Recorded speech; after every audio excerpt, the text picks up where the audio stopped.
Hi friends, and welcome to this fourth session on reading comprehension. We have already covered reading comprehension in much detail in past three sessions. We have discussed a preemptive reading technique. We have discussed the myths related to reading comprehension, and we have also discussed the various tones and central theme of a reading comprehension problem. In this video, what we are going to do is we are going to solve few RC exercises using our preemptive reading techniques and keyword technique which we have learned previously, and also while solving this we will see that what can be the choice traps which a questioner frames and how can they be avoided, right? So let's go to the first passage. Before going to the first passage, I have listed few keywords for you.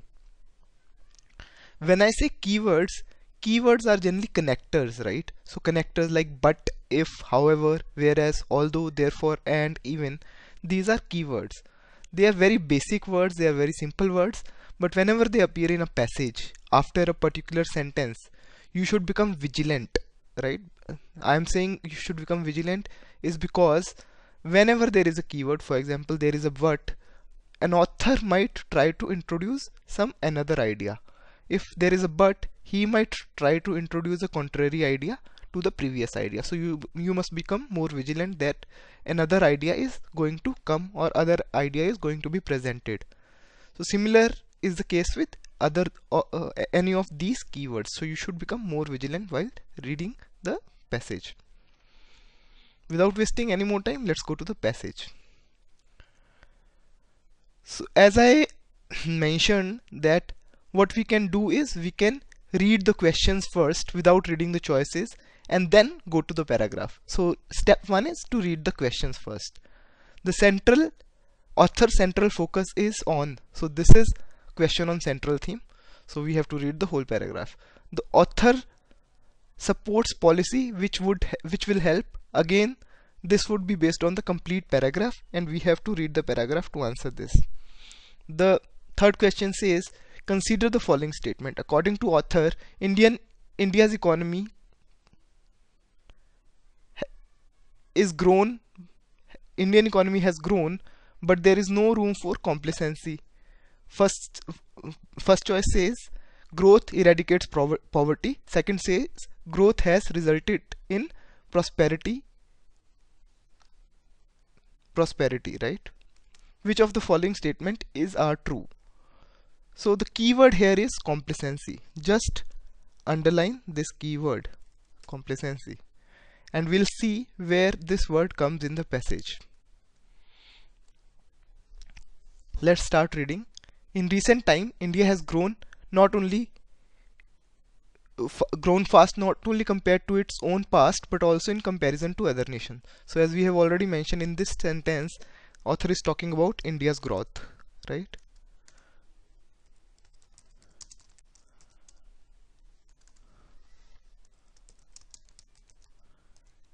Economic growth. So this passage might further talk about economic growth of India, right? Let's go to next sentence. But, so there is this keyword but. This means author might now introduce a contrary view. There cannot be any room for complacency. So this is our keyword which we found in the question, because it is possible for India to develop even faster and also to spread its benefits of this growth more widely than it has done thus far. So India can't be complacent because it is possible for Indian economy to develop even faster and also to grow, to spread the benefits of this growth more widely than it has done thus far. So let's make this bold. That's why India cannot be complacent. Before going into details of kinds of microstructural changes that we need to conceptualize and then proceed to implement, it's worthwhile elaborating on the idea of inclusive growth. Again, he is continuing with the old idea that the growth can be widely distributed, and he has coined a term called inclusive growth that constitutes the defining concept behind government's various economic policies and decisions, right? A nation interested in inclusive growth view the same growth differently depending on whether the gains of the growth are heaped primarily on a small segment or shared widely by the population. So this is the definition of inclusive growth. Here he is defining inclusive growth.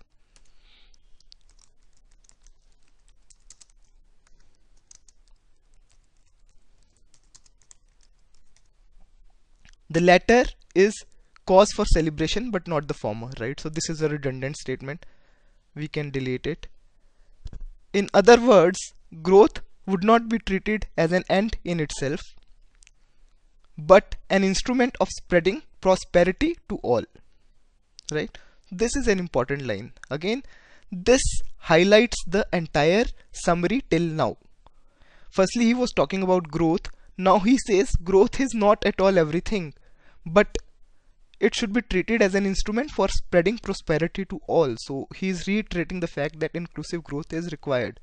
India's own past experience and experience of other nations suggest that growth is necessary for eradicating poverty, but it is not a sufficient condition, right? So again, reiterating the importance of inclusive growth. In other words, policy for promoting growth needs to be complemented with policies to ensure that more and more people join in the growth process, and further, that there are mechanisms in place to redistribute some of the gains to those who are unable to partake in the marketplace and hence get left behind. So what we will do after this paragraph, we'll write a small summary. Since we have already done this paragraph in detail, I am not doing it in greater detail here. We'll do the second paragraph in greater detail. So here the summary in 1 or 2 lines is: economic growth of India was good in past, but what is needed is inclusive growth. This can be the summary of this whole passage. Now what can he further talk about in this paragraph? He might talk about again inclusive growth. What is inclusive growth? How to measure inclusivity of growth and all that stuff. So let's see what is he going to talk about. A simple way of giving this idea of inclusive growth a sharper form is to measure a nation's progress in terms of progress of poorest segment. For instance, the bottom 20% of the population. So he is giving a method.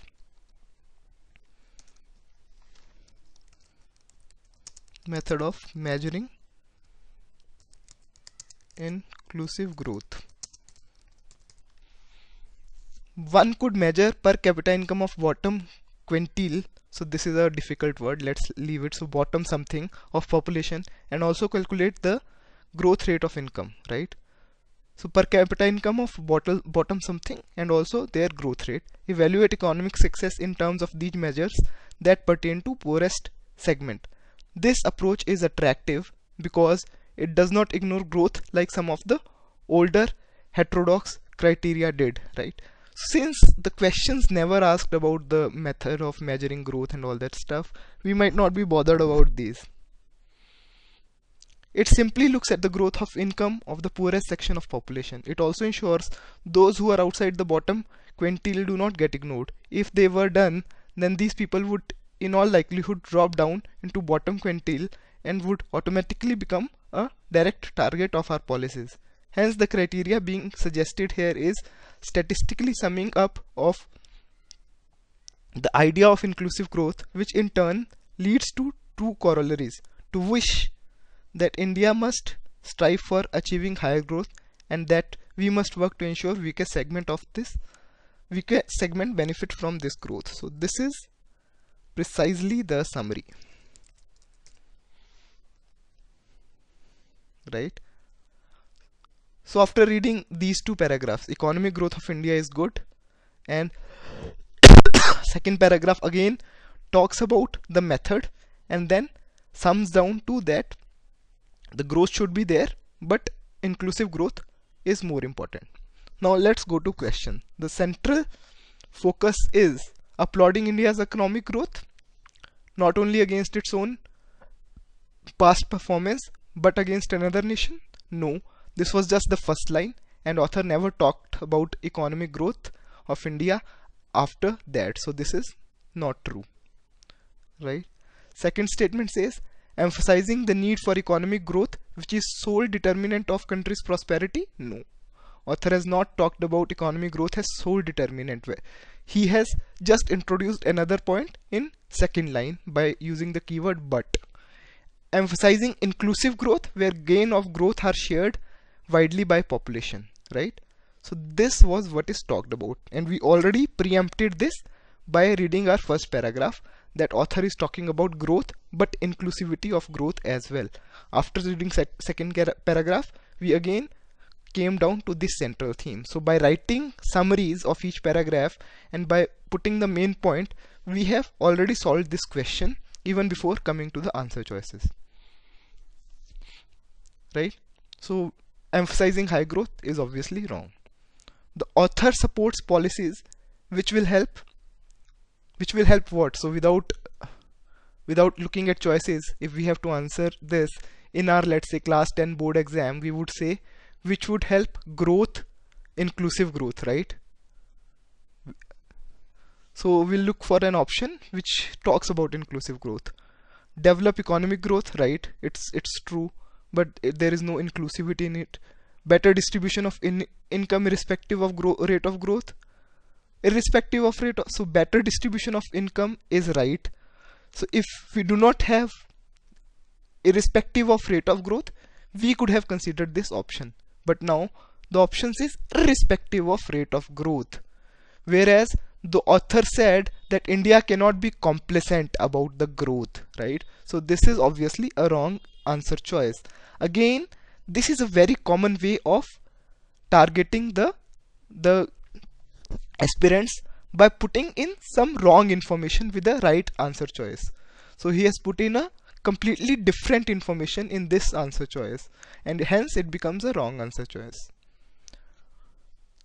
The third option says develop economic growth, right, which was first also, and redistribute economic gains to those getting left behind. This seems to be a right option, right? And let's look at fourth option as well. Put an emphasis on development of poorest segment of the society. So out of C and D, choices looks very narrow, right? How do we select out of these two choices? Let's go to the paragraph again.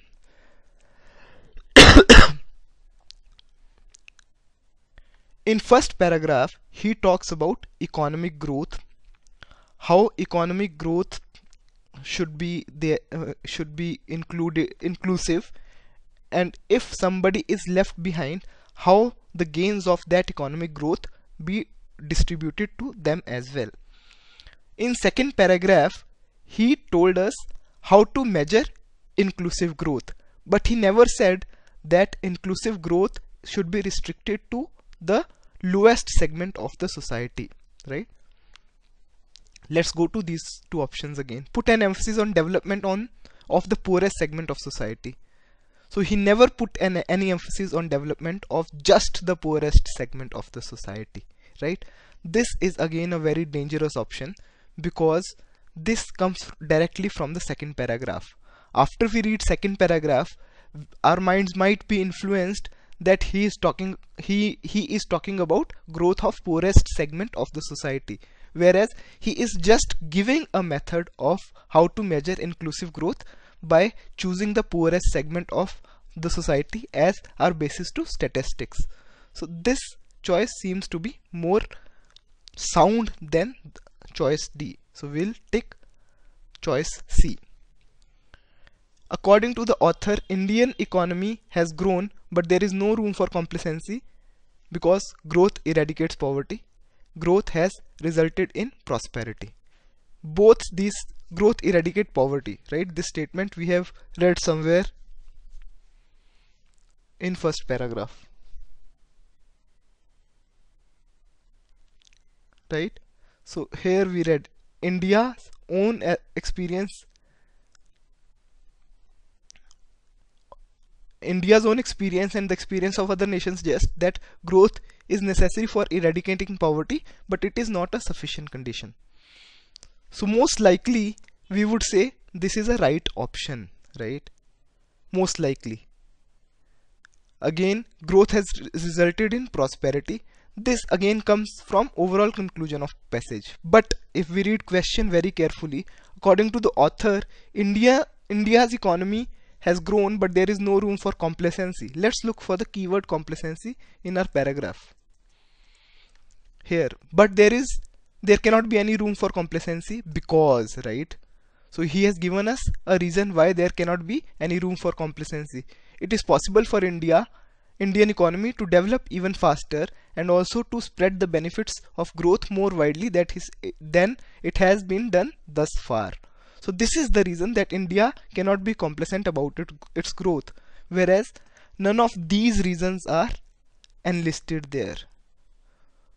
So though most of us might tick choice number A or choice number C, the correct answer is neither 1 or 2, right?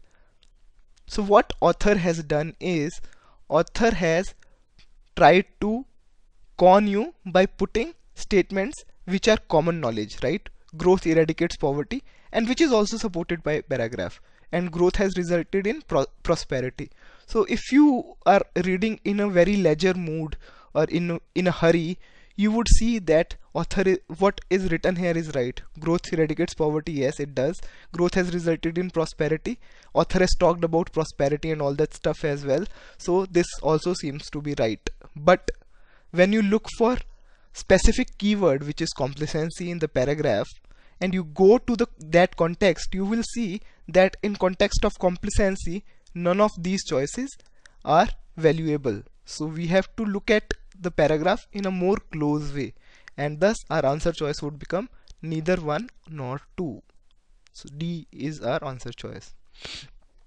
Let's go to paragraph 2. This is again a very important paragraph. First of all, it's a very short paragraph. Again taken from Hindu, I suppose. This was a Hindu newsprint in 2010, right? Directly taken from that paragraph. A slightly tough and complicated paragraph. Let's go here line by line. Many nations now place their faith in capitalism, right? So capitalism is your first keyword. Please note that I am not reading the questions first, right? So there can be two techniques, either to read the question first and then go to paragraphs, or firstly read the paragraph and then go to questions. So let's do now reading the paragraph first and then going to questions. So here, many nations are now placing their faith in capitalism, and government choose it as strategy to create wealth for their people, right? So capitalism is the strategy to create wealth for the people, right? So what can be author talking about in this paragraph? Author might be talking about capitalism and its virtues, how it affected various nations. From first sentence, we can only decipher this much, that this might be what the author would be talking about. Let's go to the next sentence to understand more.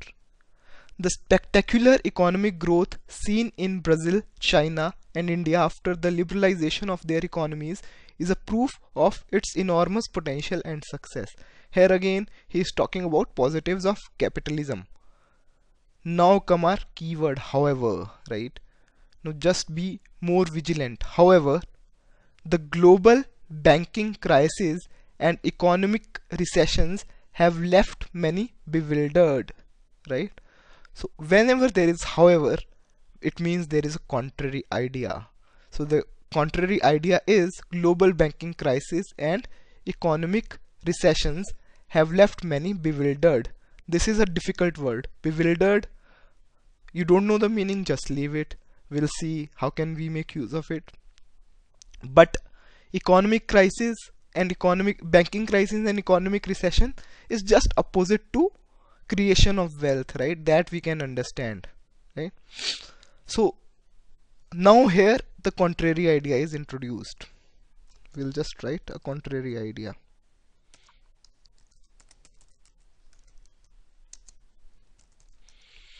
So now he might keep on building on these contrary ideas from now on.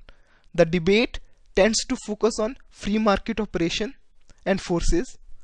So the debates tend to focus on free market operation and the forces and their abilities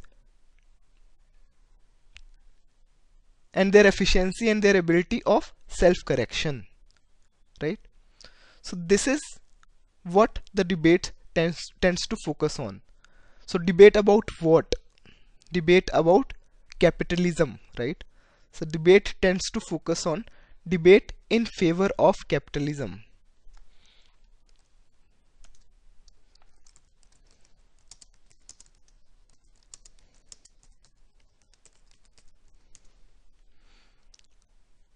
Tends to focus on free market operations, their efficiency and their ability to self-correct. Issues of justice, integrity, honesty are rarely elaborated to highlight the failure of global banking system, right? So this is what is lacking in the theory of free market,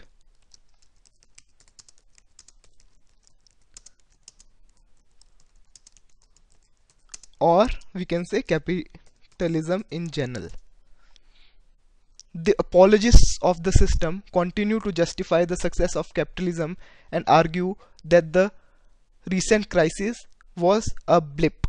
Now we don't know what do we mean by apologists. Let's somebody let's make it somebody,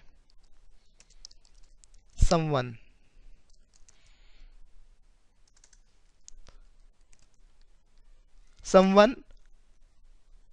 of the system continue to justify, which means someone who favor the system,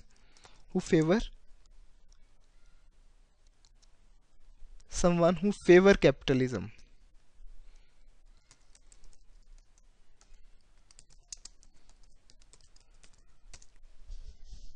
right? So from this, the first paragraph, what can be summarized?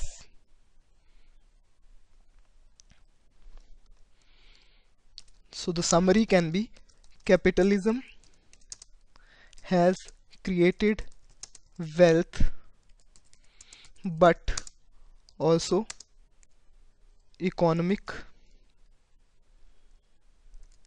recession, and hence it is not a foolproof method, right? So this is the summary which we can get from our first paragraph. Let's go to second paragraph, which says, which is a one-line paragraph. Let's go to it. This: their argument betrays an ideological bias. Now betrays means betrays means what? We don't know the meaning. Let's leave it for now and read the complete sentence. Their argument betrays an ideological bias with the assumption. So whose argument? The apologists' argument, right? It betrays an ideological bias with the assumption. So they have some assumption that unregulated market is fair and competent, and the exercise of private greed will be in the large public interest. So if we have to summarize this statement without putting the meanings to the words which we don't know, we say that those someone assume that unregulated market is fair and competent and exercise of private greed will be in the large public interest. So this is what we can decipher from this sentence. Few recognize the bidirectional relationship between capitalism and greed. Now here the author is trying to put his point of view. He says few recognize the bidirectional relationship between capitalism and greed, that each reinforces the other. So capital here the new concept of greed is being introduced. Capitalism and greed and their relationship, that each of them reinforces each other.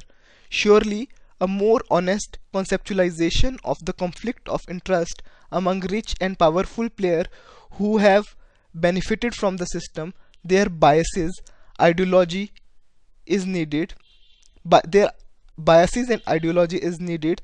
The focus on wealth creation should also highlight the resultant gross inequality. So in this paragraph, what the author is trying to say is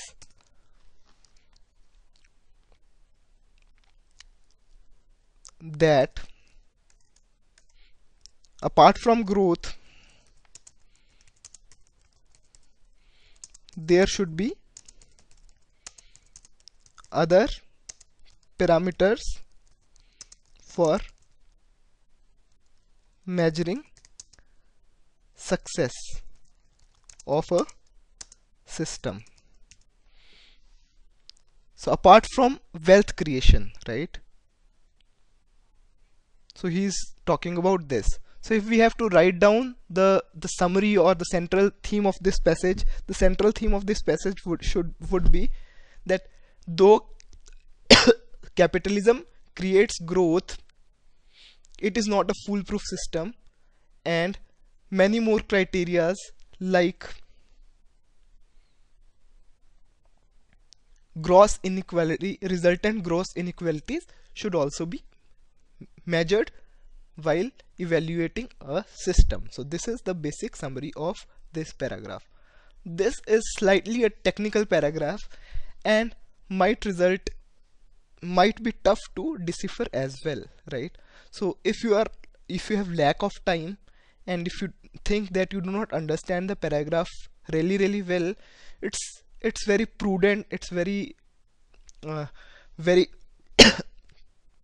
wise to just skip this kind of paragraph. But since we have already read the paragraph, we have made some points as well. Let's go to the questions and see what are the questions. First question says, the apologist of free market according to the passage believes in. So where was the word free market? So we have made this note, free market, right? So it says the debate tends to focus on free market operations and forces, their efficiencies and their ability for self-correction. So free market stands for the efficiencies and abilities of self-correction. Does it talk about government? No. So first two options are gone. It talks about ability of market to self-correct. So this is the right answer choice. With reference to ideological bias, the passage implies that. Now we have just left that line by deducing a meaning out of it. We never understood the meaning of ideological bias as such, but now the question is asking it. So let's go deep into it. The argument betray. Betray means what? Betray means to contradict, right? In Hindi we can say betray is dhoka dena. So their argument betray an ideological bias. So there is an ideological bias which their argument betray. And how does it betray? With an assumption that unregulated market is fair and competent. That's the assumption which betrays the ideological bias, right? So the question says, with reference to the ideological bias, the passage implies.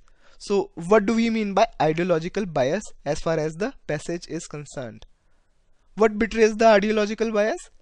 This option betrays the ideological bias, that free market is fair and competent. So what can be the ideological bias? It can be free market is neither competent nor fair. So is there any option like that? So free market is fair and not competent? No, this is not the option. Free market is not fair but competent? No. Free market is fair and competent? No, it's just contrary to the ideological bias. Free market is neither fair nor biased. So this seems to be the correct answer choice, because it is contrary to the assumption which betrays ideological bias.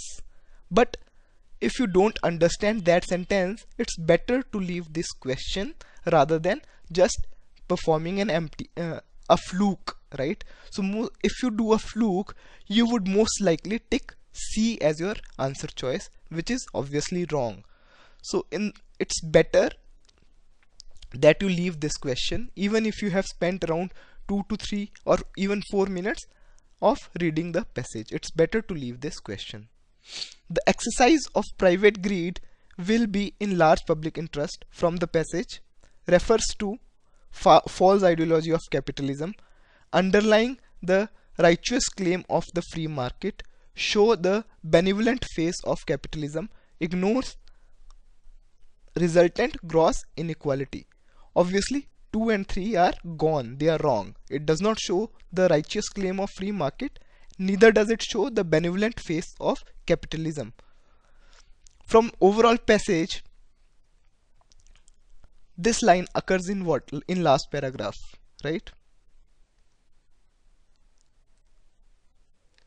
That the exercise of public greed will be in large public interest. This is again the assumption of the apologists, right? But they never understand, again the last paragraph says they never understand the relationship between capitalism and greed. Surely a most honest conceptualization of conflict of interest among rich and powerful players who benefited from the system, their biases and ideologies is needed. The focus on wealth creation should also highlight the resultant gross inequality, right? So that's what should also be highlighted, which is ignores resultant gross inequality, right? So that's directly inferred from the passage. The other thing which author is trying to portray through this line is few recognize the bidirectional relationship between capitalism and greed is the false ideology of capitalism, that it is in the large public interest. This is false ideology of capitalism. So what answer choice says that? So the confusion can be between 1 and 4 or 4, right? So these can be two possible choices. Now most likely we would tick answer B, because this is implied from the entire passage. But UPSC might put D also as a correct option if the examiner thinks that way. So again, it's wiser to leave this question rather than performing this. I included this paragraph specially in this video to let you know when do we let go a question to be attempted in a question paper, even if we read the whole paragraph. So this is a typical paragraph. Even after reading the whole passage, we should have let it go. Even the first question was not very clear cut. Here the apologist of free market system, according to the passage, believes in the first choice is government, right? Now if we introduce our knowledge, we would obviously say that choice A might also be correct, and some of us might even go and tick choice A in the answer sheet. So overall this is a tough paragraph, and according to me we should have left it as far as the UPSC exam is concerned, because it would fetch you negative marks, and negative marks are not good for your final score. So this is all for this session. We'll be coming up with the exercise, and I hope that with this strategy of reading and writing the central theme, you would be able to do the questions really well, right? You have to be very vigilant while answering the questions, and also you have to look whether the particular question is asking from some specific places in the passage, or it's asking a general question from the entire passage itself. So you have to keep all these things in mind and answer the questions. I hope that you have learned something from this video, and you would again make an honest attempt to solve the assignments which I'll upload. Thanks for watching this video, and all the best for your preparations.